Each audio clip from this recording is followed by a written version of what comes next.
Oi, eu sou a Pam Ferreira e esse é mais um episódio do Café com Arte. E hoje nós vamos falar sobre como amar ao próximo como a si mesmo. Isso mesmo. Mas para começarmos, no nosso Café com Arte não pode faltar Bíblia e o nosso cafezinho. Mas vamos ao que interessa. Vocês se lembram que na semana passada nós começamos falando sobre o amor de Deus para nós e o valor que nós temos para Ele? Então, outra coisa que nós falamos foi que esse amor é uma decisão. Eu decido se eu vou receber ou não esse amor de Deus na figura do sacrifício de Jesus na cruz. No final do vídeo, eu fiz uma pergunta para você. E aí, você já tomou a sua decisão? Mas eu também falei nesse outro vídeo que depois que eu tomo essa decisão, existem algumas doutrinas bíblicas para agradar a Deus que eu preciso cumprir, vamos dizer assim, porque isso passa a ser uma coisa natural. Quando eu reconheço o amor de Jesus e o amor de Deus por mim, é fato que eu queira agradar a Deus. Mas por isso existem, como eu estou falando, princípios bíblicos, doutrinas bíblicas para isso. E aí, aonde começa o nosso vídeo de hoje. E nós vamos começar lendo Mateus 22, do 34 ao 40, que diz assim: Entretanto, os fariseus, sabendo que ele fizera calar os saduceus, reuniram-se em conselho. E um deles, intérprete da lei, experimentando-o, lhe perguntou: Mestre, qual é o grande mandamento da lei? Respondeu-lhe Jesus: Amarás o Senhor teu Deus de todo o teu coração, de toda a tua alma e de todo o teu entendimento. Este é o grande e primeiro mandamento. O segundo, semelhante a este, amarás o teu próximo como a ti mesmo. Destes dois mandamentos dependem toda a lei e os profetas. Gente, nós percebemos aqui nesse texto que Jesus estava sendo questionado sobre qual seria o mandamento, o maior mandamento da lei. Né? E é importante a gente pontuar que aqui eles ainda estavam vivendo, né, no tempo da lei, Antigo Testamento. E os fariseus estavam querendo a todo custo, de todas as formas, criar uma situação para pegar Jesus. Então, à medida que Jesus ia respondendo, a gente consegue ver e entender que ele resumiu os 10 mandamentos, tá? Que estão no capítulo 20 de Êxodo, dos versículos 1 ao 7, no Velho Testamento, em 2 grandes mandamentos. E aqui nesse momento, Jesus estava nos direcionando para o que ia acontecer. Depois da sua morte e ressurreição, as pessoas iriam passar a viver no tempo da graça e não mais no tempo da lei, pois Jesus já cumpriu a lei. Então, quando nós obedecemos esses 2 grandes mandamentos contidos no Novo Testamento, nós estaremos obedecendo os mesmos 10 mandamentos contidos no Antigo. Quando nós escolhemos amar ao próximo na mesma medida que amamos a nós mesmos, independente se o outro me ama ou não, eu estou cumprindo o mandamento citado por Jesus. Não há amor igual ao de Deus, tá?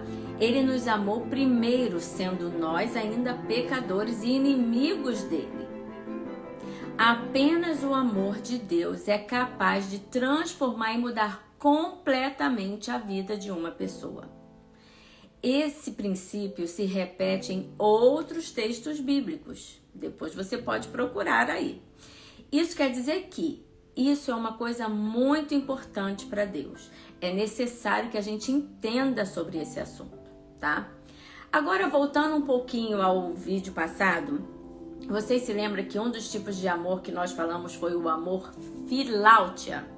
Esse amor filáutia é aquele que representa o amor próprio ou amar a si mesmo.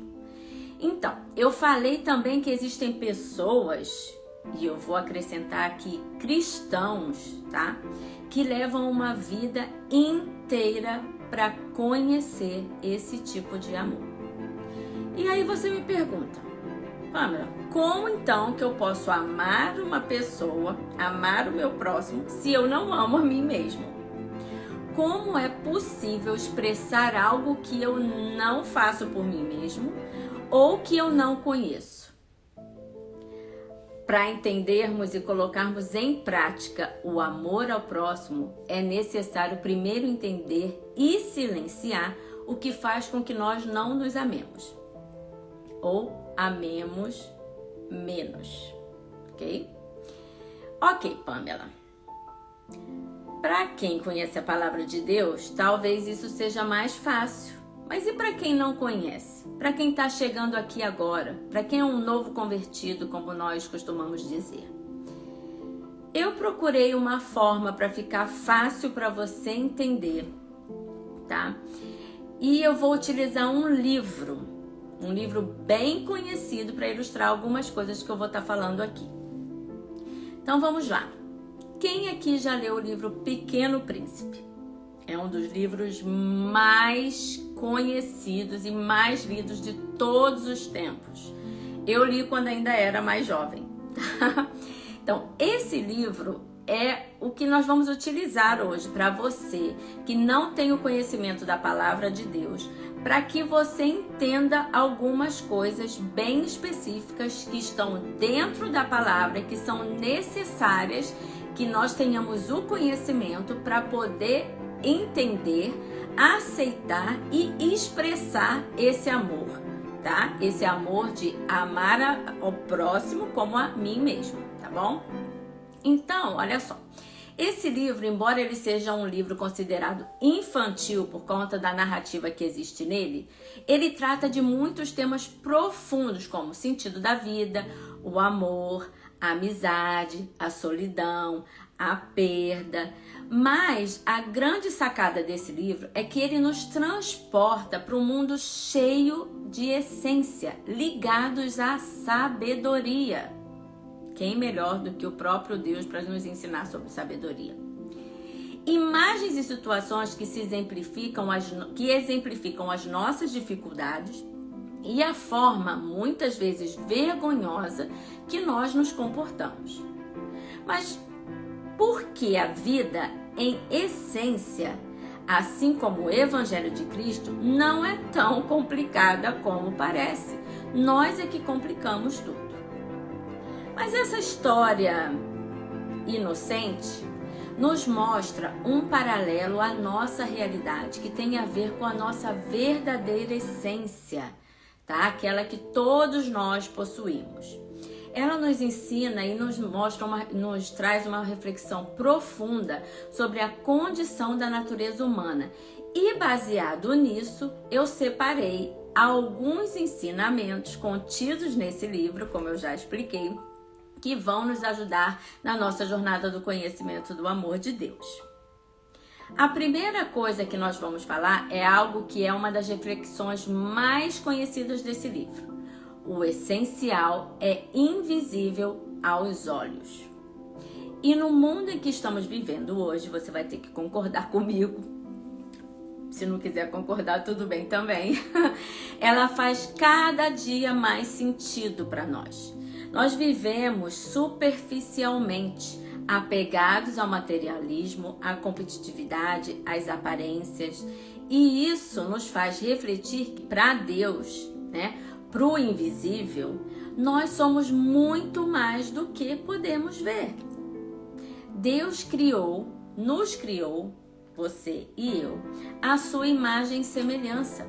Ele é um essencial invisível aos olhos. As coisas mais importantes, gente, são aquelas que a gente não pode ver, como o amor, a bondade, a amizade, sabe? Aquelas coisas que são características de ser e não o ter, tá? Deus nos ama pelo que nós somos e não por aquilo que temos ou possuímos. O material é efêmero. O que quer dizer efêmero? Quer dizer que é algo passageiro, temporário, transitório, e valorizar essas coisas ou um ambiente através de uma visão material e de aparências é no mínimo um caminho que vai nos levar ao sofrimento. O amor e a bondade, por outro lado, são dois aspectos que a princípio são invisíveis, mas que têm o poder de mudar o mundo. 1 de João 4,19 nos ensina que Deus é amor. E Romanos 12,2 nos mostra que não devemos nos conformar com esse mundo, pois a vontade de Deus é boa, agradável e perfeita. E isso nos leva ao ponto 2. Conheça a si mesmo e será capaz de compreender melhor os outros. Tomar a iniciativa de conhecer a si mesmo é muito mais difícil do que pensamos, além de ser mais complicado que julgar os outros. É mais fácil reclamar de tudo e fazer ou dizer, como nós gostaríamos que essa situação fosse, do que muitas vezes fazer alguma coisa para mudar essa situação. Mas no momento que nós tomamos consciência de quem somos e nos comprometemos a mudar, entramos no processo de preparação. Então, esse processo passa a ser um exercício diário para nós aprendermos o que é realmente ajudar ao próximo e compartilhar esse amor. Você já ouviu uma frase que diz: cada um dá o que tem? Então, é desse jeito. Eu não posso compartilhar algo que eu não tenho. Provérbios 11:25 diz assim: que a alma generosa engordará, e o que regar também será regado. Por isso é muito importante cultivar o amor. Mateus 10:8 fala que de graça recebemos e de graça devemos dar.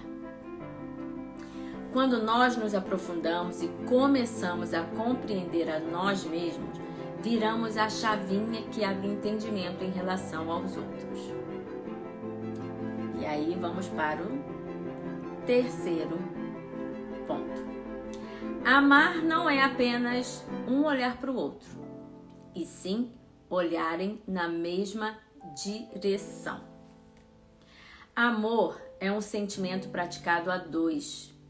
E essa união, vamos dizer assim, perde sentido e força quando não existe reciprocidade. O amor é algo que vai sendo construído.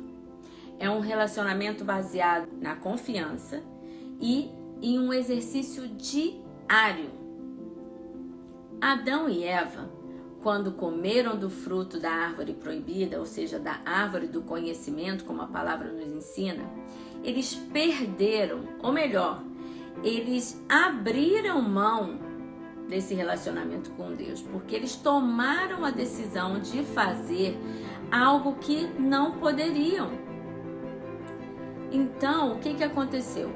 Isso trouxe consequências não só para eles, tá? E a consequência era estar longe da presença de Deus, de manter um relacionamento com Deus. Mas também trouxe consequências para nós, para toda a humanidade.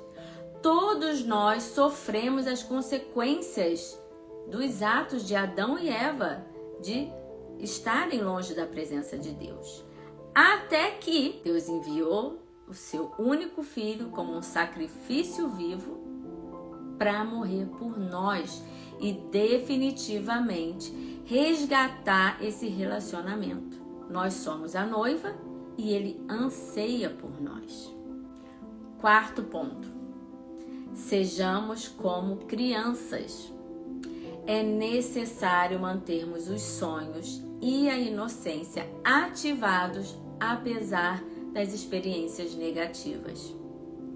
À medida que nós acumulamos experiências, aumentamos as nossas camadas de desconfiança. Perdemos a inocência. Deixamos de perceber o quão extraordinário é tudo que nos acontece.